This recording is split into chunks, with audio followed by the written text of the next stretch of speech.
De dimineață, când am văzut ce zi superbă de toamnă, sau mai degrabă de vară târzie, este astăzi, m-am hotărât spontan să fac o mică plimbare la Cluj. Și pentru că de mult mi-am tot propus să ajung la magazinul The Home, care are showroom doar în București și în Cluj, prima destinație într-acolo a fost.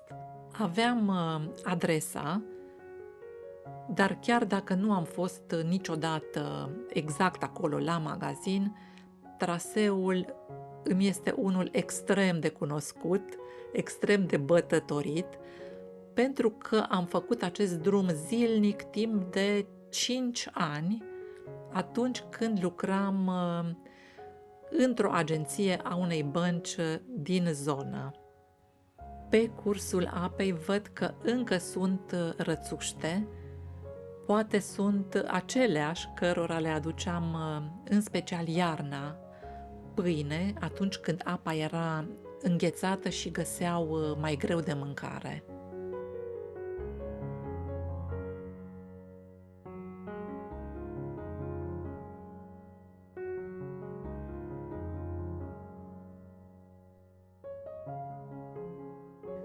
Deși știam adresa, zona îmi este cunoscută ca în palmă, nu puteam nici cum să vizualizez unde ar putea să fie acest magazin.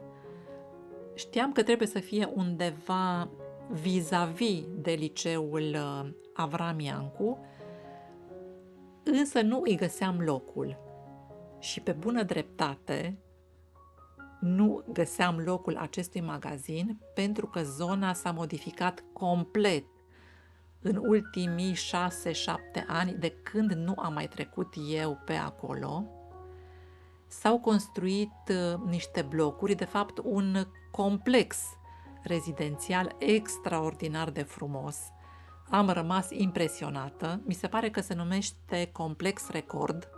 Pe vremuri exista un strand Record, la care am fost și eu de câteva ori și de unde am amintiri foarte frumoase, însă ceea ce am găsit acum acolo mi s-a părut foarte, foarte frumos.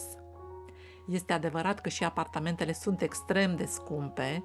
Un apartament cu 2 camere aici costă undeva la 150.000-160.000 de euro.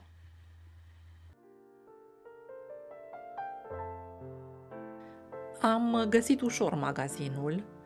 Mi s-a părut ciudat că programul începea doar la ora 11, atunci se deschidea, dar și mai ciudat mi s-a părut că eram singurul client.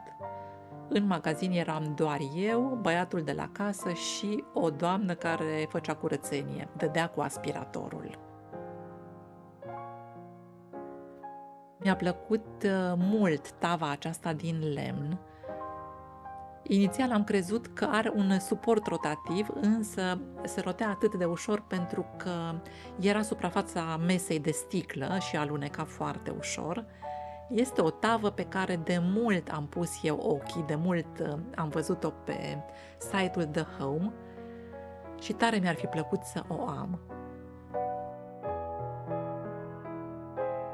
Sunt pasionată de decorațiunile interioare, însă oglinzile acestea de dimensiuni mici, de agățat pe perete, cu rame în diferite forme, nu mi-au plăcut niciodată. După părerea mea, oglinda trebuie să fie mare, astfel încât să reflecte cât mai mult din realitate. O oglindă mică, agățată pe perete, mi se pare un pic meschină, sau poate e greu acest cuvânt, însă nu sunt deloc pe gustul meu. Tot acest complex a fost construit pe locul unde odinioară a existat întreprinderea de tricotaje Someșul, iar această clădire este singura care a rămas în picioare, deși inițial, în urmă cu 200 de ani, a adăpostit grajdurile imperiale ale Austro-Ungariei. Avantajul orașelor mici este faptul că poți ajunge ușor pe jos dintr-o parte în alta. Vorbesc desigur de partea centrală. Iar eu am ajuns în centrul istoric, aceasta este casa lui Matei Corvin, și am luat-o pe jos, înspre piața muzeului, care este o zonă plină de terase și restaurante, o zonă turistică, foarte animată, mai ales pe timpul verii.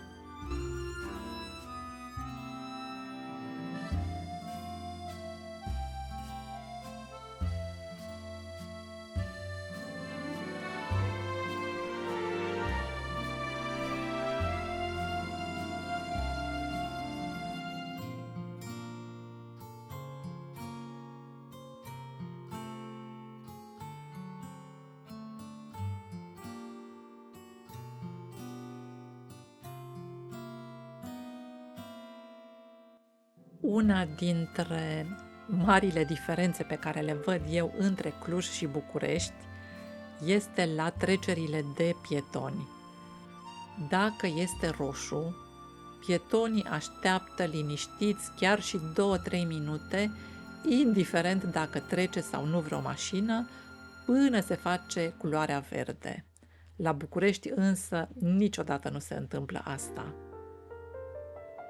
Și dacă tot am venit la Cluj, setată să văd obiecte pentru casă și decorațiuni interioare, am intrat și în magazinul central ca să ajung la Sinsei.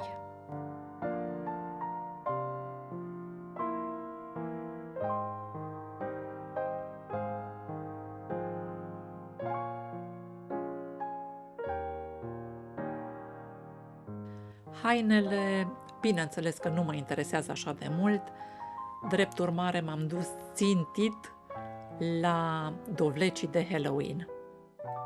Am crezut că forma aceasta de tartă este din ceramică, însă de fapt am constatat că era din silicon. Feiozele sau lămpile acestea există în toate formele și culorile și dimensiunile pe orice site cu obiecte pentru casă, iar vazele acestea negre de asemenea.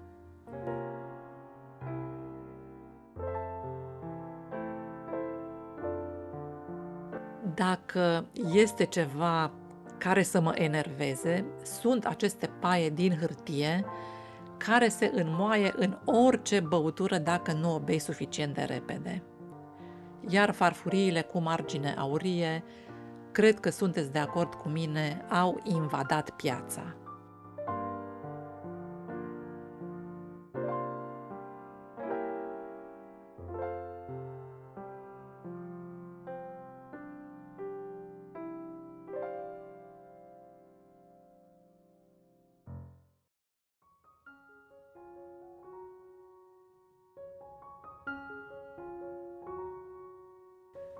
M-am întors acasă pe la 3-4 după masa și să vă arăt și vouă ce am cumpărat de la Cluj. Am luat o vedere în stil vintage cu clădirile în oglindă, clădirile de pe strada Iuliu Maniu, un simbol al Clujului, și o să vă arăt mai târziu ce intenționez să fac cu această vedere. Apoi am luat o solniță pe care o aveam de mult pe wishlist-ul meu de pe site-ul The Home și nu m-am putut abține să nu cumpăr acest pahar verde de la Sinsei. Tot de la Sinsei am luat un set de șervete de bucătărie. Mi s-au părut că se potrivesc așa de bine cu toamna, cu culorile toamnei mai exact, iar șervetele de bucătărie niciodată nu sunt prea multe. Cel mai mult îmi place, în mod evident, acesta în carouri verzi și cachi. Îmi place că toate șervetele au agățătoare. Este un lucru foarte util. Dar la pièce de résistance este această tavă din lemn. Nu este cea pe care v-am arătat-o în magazin, este o dimensiune mai mică, aceea era mare și nici prețul nu este acesta. Toate articolele existente în stoc, deci din magazin, aveau o reducere de 30%, deci am dat pe tavă undeva la 115 lei. Paharul a costat 6 lei, iar solnița de asemenea a avut reducere de 30%. Iar apoi, dacă tot eram entuziasmată de noile mele cumpărături, în special de tavă, m-am hotărât să nu mai stau pe gânduri și să pun câteva decorațiuni de toamnă prin casă, pe aici, pe acolo, cât să schimb decorul. Așa că am scos dovleceii pe care îi aveam deja, o vază verde, ciulinii de anul trecut și o lumânare cumpărată la preț redus din magazinul Kik. Și cum la mine lumânările nu sunt doar decorative, ci chiar le aprind, m-am gândit că nu ar fi înțelept să nu îi pun un suport. Așa că am găsit această farfurioară de dulceață, o farfurioară care îmi amintește de bunica mea și de dulcețurile pe care le punea în fiecare toamnă.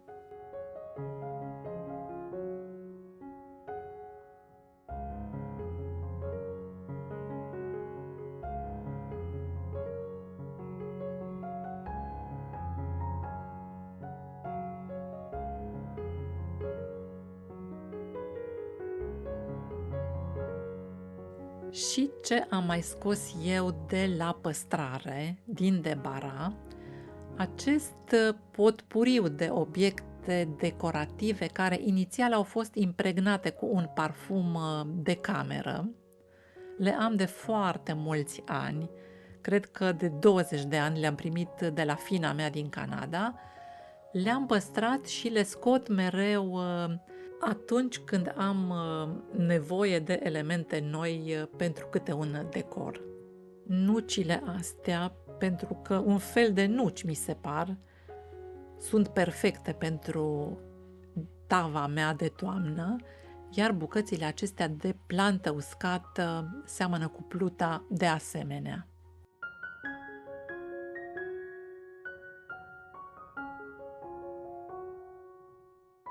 De fructele astea, că fructe presupun că sunt, uitasem complet, dar nici nu se putea potrivi ceva mai bine, juri că sunt dovlecei.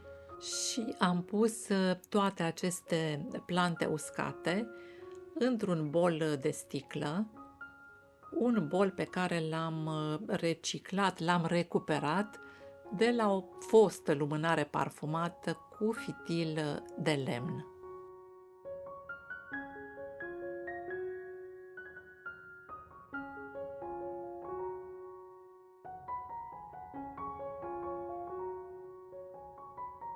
Și pentru ca vibe-ul de toamnă să fie complet, am adus o pătură care nu are doar rol decorativ, are și o anumită utilitate. În seriile răcoroase de toamnă, este numai bună să te învelești atunci când stai la televizor. Se pare însă că pătura mea și-a găsit utilitate mai repede decât credeam, pentru că Silvestra mea a văzut imediat că este vorba despre un nou loc călduț pe care a pus imediat stăpânire.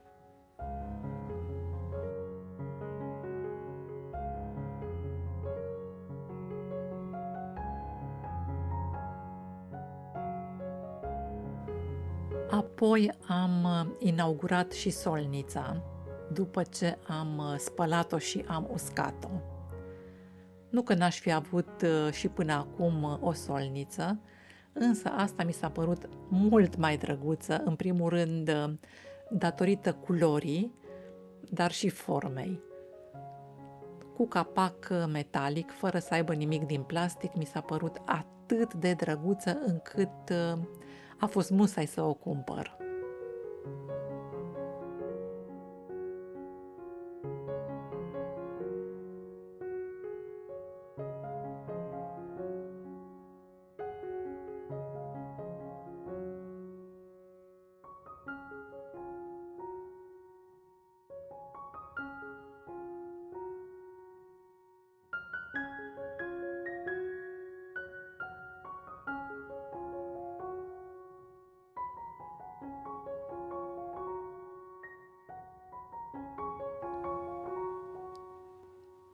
Și mai aveam un colțișor în casă în care voiam să aduc spiritul toamnei, așa că am schimbat printul cu girafa care face baloane din gumă de mestecat cu vederea pe care o cumpărasem de la Cluj. Schimbarea unui tablou, a conținutului unei rame, mi se pare o modalitate foarte simplă și foarte ieftină atunci când vrei să aduci o notă personală, să schimbi decorul sau pur și simplu te-ai plictisit de vechea imagine.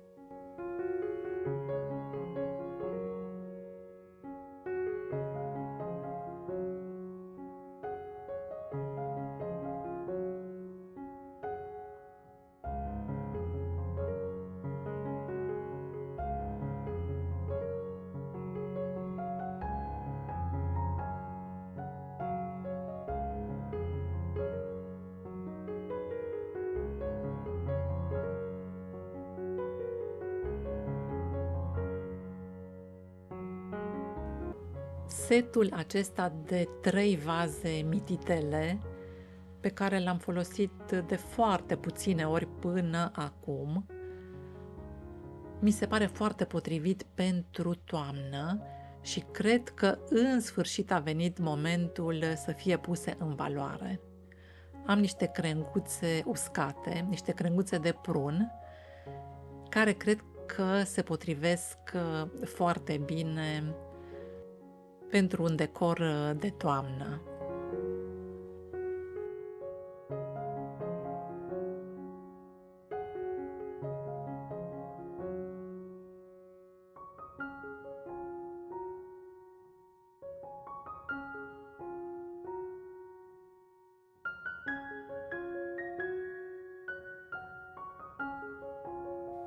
Acesta a fost videoul de astăzi, o zi din toamna lui 2023. Dacă v-a plăcut acest filmuleț, nu uitați să-i dați un like. Contul meu de Instagram este ioanaspune.ro și m-aș bucura foarte tare să mă urmăriți și acolo. Iar până data viitoare, vă doresc numai bine!